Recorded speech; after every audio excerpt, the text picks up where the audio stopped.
Going out to the greenhouse. It's another work day here. We're moving things around. How you doing there, Clay? Moving things around so I can get ready to mow. So he can get ready to mow. And grass is a little damp, so I gotta wait. Yeah, he's got to wait. I want to show you what's happening in the greenhouse too, which part of this is my fault because I started moving things out.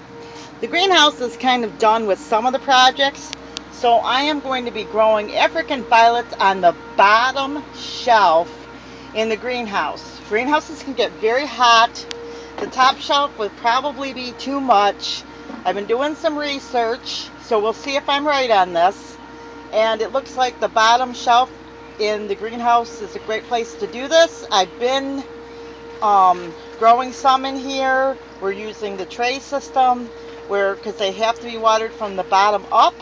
So this is a project that I'm working on. So Clay's working on things in the yard to get some things there going because we had a lot of rain the last couple weeks. And been able to mow in a while. Yes, and let's just take a peek and at the guinea hens while I'm here and at the garden.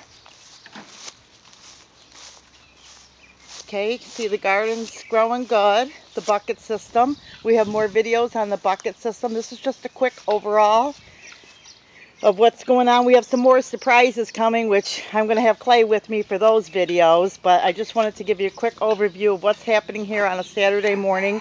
Typically on Saturdays we work all day, and about 3 or 4 or later we start to wind down.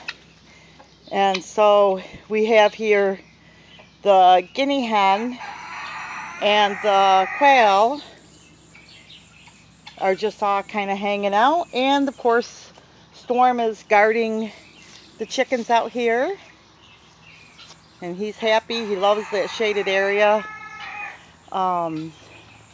Nice big shade trees all back here that the animals just love. So most of our yard is pretty sunny, you know.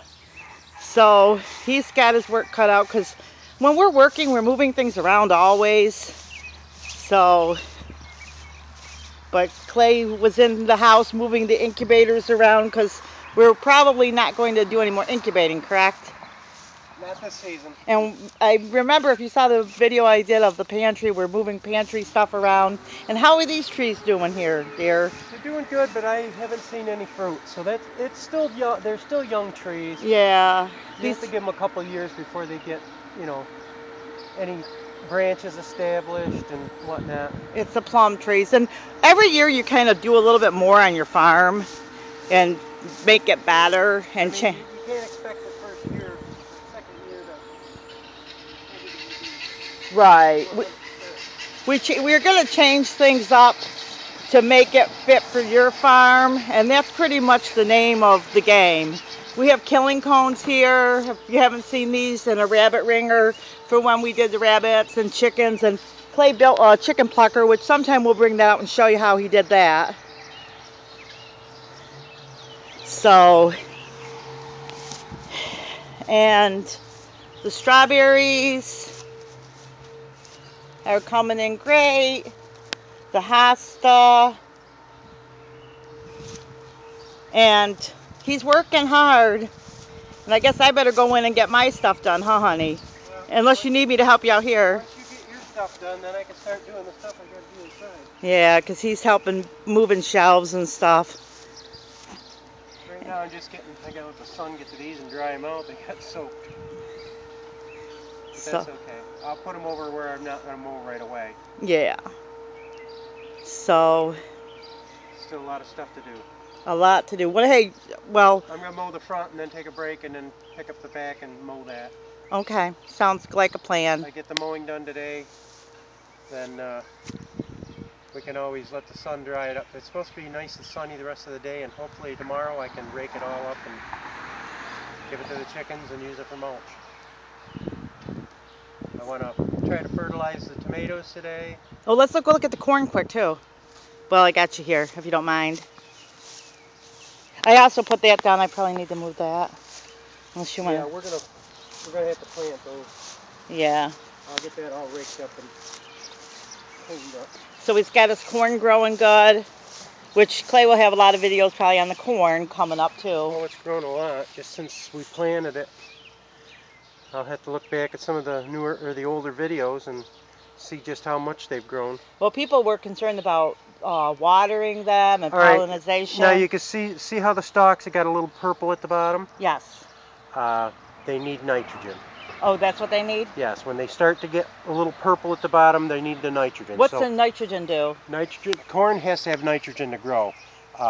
If you get a fertilizer that's high in nitrogen, like a 12-0-0, you'll see a big difference in it. I got to get my fertilizer and fertilize these guys, and the tomatoes, I'm going to try to fertilize those a little bit. We're not organic farmers, but to us, if we grow it ourselves, we know what's in it. I can feel safe eating my own vegetables than going to the store and wondering if they sprayed the tomatoes with some pesticide. I don't use the pesticide sprays on the vegetables. I try to do all that with where you have aphids on your roses or any other plants.